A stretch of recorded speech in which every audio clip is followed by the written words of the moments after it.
Still young. മനസ്സിലുണ്ടാ? പക്ഷെ കണ്ടാ പറയില്ല. കൈ എടുക്ക്. ഇനി ഞാൻ ഇവിടെ നിന്ന് ശരിയാവത്തില്ല. ചെറുപ്പക്കാരപ്പോ കേട്ടോ മൊട്ടത്തലയും കുടുമി. ഞാനിതൊക്കെ ചെയ്യുന്നത് എനിക്ക് വേണ്ടിയാണ്, നിനക്ക് വേണ്ടിയാണ്, നമ്മുടെ മോക്ക് വേണ്ടിയാണ്. മനസ്സിലായ?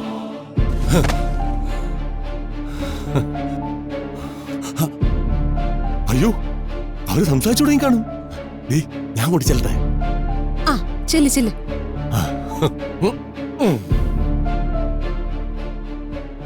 എന്റെ ഈശ്വരാ, ഇങ്ങരുടെ പേര് ശരിക്കും ലൂസായി.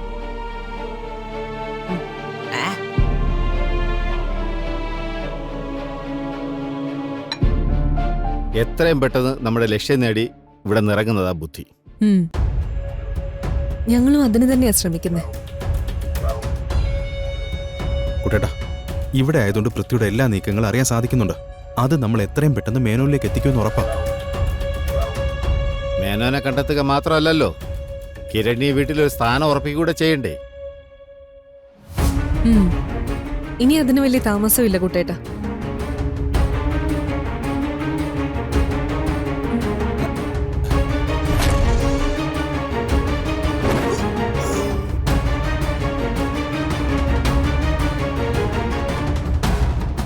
ചെറിയച്ഛൻ അവിടെ നിന്ന് നമ്മളെ ശ്രദ്ധിക്കുന്നുണ്ട്.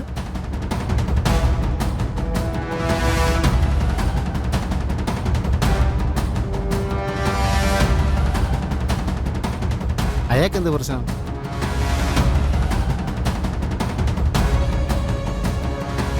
ഞാനും ദുർഗയും വിവാഹം കഴിച്ചു എന്ന് പറയുന്നതില് ചെറിയച്ഛന് നല്ല സംശയമുണ്ട്. അതെ, എല്ലാവർക്കും മുന്നിൽ അത് തെളിയിച്ച് ഞങ്ങൾ ഇവിടെ നിന്ന് ഇറക്കി വിടാനാ പുള്ളിയുടെ ശ്രമം. അതിനു വേണ്ടി ഏത് നേരവും ഞങ്ങൾ നിരീക്ഷിക്കലാ പണി. ഓ അങ്ങനെയാണോ? എന്നാ അവന്റെ സംശയം ഞാൻ മാറ്റി കൊടുക്കാം. ഏതായാലും വർഷങ്ങളായിട്ടുള്ള നിങ്ങളെ പ്രണയം നല്ല രീതിയിൽ പൂവണിഞ്ഞല്ലോ. എത്ര നാളുകളായി കല്യാണം കഴിക്കാതെ നിങ്ങൾ നിന്നത്. ഇപ്പൊ പൂർണിമയുടെ വാക്ക് കേട്ടിട്ടായാലും കല്യാണം കഴിക്കേണ്ട ധൈര്യം നിങ്ങൾക്കുണ്ടായല്ല അല്ലേ? ആ ഇതാര്? സഹദേവനല്ലേ?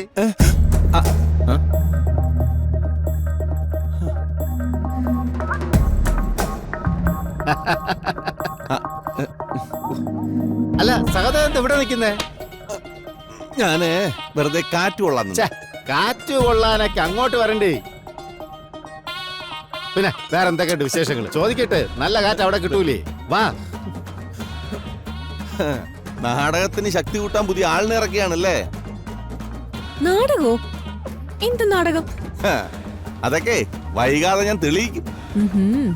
അപ്പോഴും എല്ലാരും ഇങ്ങനെയൊക്കെ തന്നെ നിക്കണം. എന്റെ സഹദേവ, ഞാൻ സൗദാമനമ്മ പറഞ്ഞിട്ട് കുറച്ച് സാധനങ്ങൾ തരാൻ വേണ്ടി വന്നതാണ്. ദേ ഇപ്പൊ തന്നെ പോവുകയും ചെയ്യും. സഹദേവൻ അറിയോ, ഈശ്വരൻ എന്ന ശക്തി ഉണ്ടെന്നും നമുക്ക് ബോധ്യപ്പെടുന്ന ചില സമയങ്ങളുണ്ടല്ലോ. എന്റെ ജീവിതത്തിൽ അതിലൊന്ന് ഇവരുടെ കല്യാണം നടന്ന കാര്യമാണ്. യഥാർത്ഥ പ്രണയം എന്നായാലും പൂവണി എന്ന് പറയാറില്ലേ, അതാണ് ഇവരുടെ കാര്യത്തിൽ നടന്നത്. നമ്മളൊക്കെ കൊതിച്ചു പോകുന്നത് പോലത്തെ പ്രണയമായിരുന്നല്ലോ ഇവർ രണ്ടുപേരും കൂടെ. ആ രാവിലെ എഴുന്നേറ്റ ഉടനെ ദുർഗയെ കിരണ് കാണണം.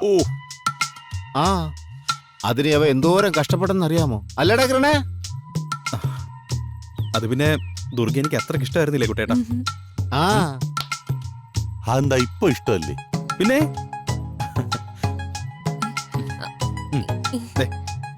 ഇവളെന്റെ ജീവനല്ലേ? കാണ് കാണ് കണ്ടു നോക്ക്.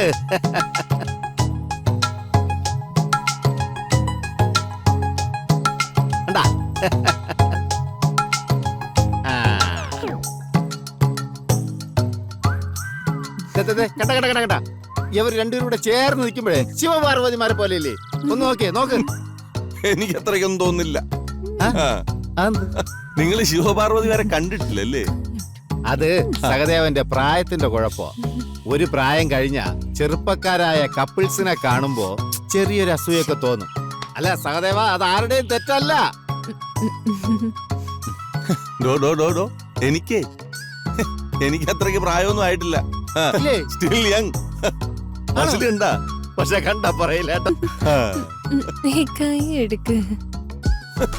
ഇനി ഞാൻ ഇവിടെ നിന്ന് ശരിയാവത്തില്ല. ആ, നത്തി ചെറുപ്പക്കാരൻ പോ. കേട്ടോ, മൊട്ടത്തലയും കുടിപ്പി.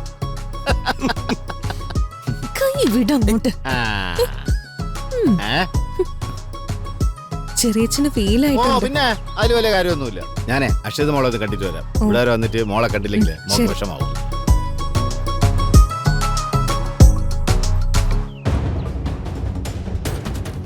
അക്ഷത മോളെ, വരുന്നുണ്ട്. മോളെ എന്തൊക്കെയുണ്ട് വിശേഷം? സുഖം തന്നെ? ഇല്ല, കുറച്ച് കുറവുണ്ട്. അത് ഞാൻ മോളെ മുത്തച്ഛി തന്നുവിട്ട കുറച്ച് സാധനങ്ങൾ തരാൻ വേണ്ടി വന്നതാ. എന്തിനാ ഇങ്ങനെ നുണ പറയുന്നേ? നിങ്ങൾ വന്നത് ദുർഗയും കിരണുമായിട്ട് പുതിയ പ്ലാനിങ് നടത്താനല്ലേ? എന്താ നിങ്ങളുടെ ഉദ്ദേശം? എല്ലാവർക്കും കൂടി ഇവിടെ അങ്ങ് സ്ഥിരതാമസാക്കാന്നാണോ? നിങ്ങൾക്ക് നാണമില്ലേ? കുറെ നാളെ എന്റെ വീട്ടിൽ കയറി ഓസിനങ്ങ് താമസിച്ചു. ഇപ്പൊ അതും പോരാഞ്ഞിട്ട് നിങ്ങളുടെ അതേ സ്വഭാവക്കാരായ ദുർഗയും കിരണിനെയും അതുപോലെ പഠിപ്പിച്ച് പറഞ്ഞു വിട്ടിരിക്കുന്നു. മോൾ എന്തൊക്കെയാ പറയുന്നേ? മോളോ? ആരോടെ നിന്റെ മോള്? അതൊക്കെ അവള്, ആ ദുർഗ. എന്നെ മേലാൽ അങ്ങനെയൊന്നും വിളിച്ചേക്കരുത്. എനിക്ക് നീയും ദുർഗമ്മോളും ഒരുപോലെ തന്നെയാ. എന്നാലേ എനിക്ക് താൻ ശത്രുവാ. താൻ കുറച്ചു നാളായിട്ട് എന്റെ അമ്മയും അപ്പച്ചയും കഷ്ടപ്പെടുത്തുവാണല്ലോ. എന്താ തന്റെ ഉദ്ദേശം? നല്ലൊരു ജോലിയുണ്ടല്ലോ, വല്ല വീടും വാടകയ്ക്ക് എടുത്ത് താമസിക്കാൻ പാടില്ലേ? എത്ര നാളെന്ന് വെച്ചാ അന്യരുടെ ചെലവിൽ ഇങ്ങനെ ജീവിക്കുന്നേ? അശ്വതേ,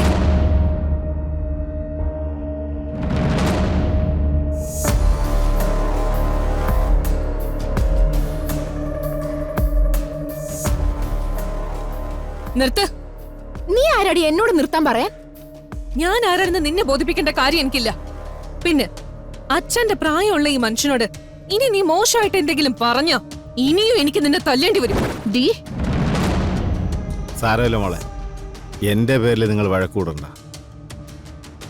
ഓരോന്ന് വലിഞ്ഞു കയറി വന്നോളൂ മനുഷ്യന്റെ സമാധാനം കളയാനായിട്ട്. അശ്വതേ, നിന്നോട് നിർത്താനാ പറഞ്ഞേ. നല്ല ഡ്രസ്സ് മേക്കപ്പ് മാത്രം ഇട്ടതുകൊണ്ട് സൗന്ദര്യം ഉണ്ടാവില്ല.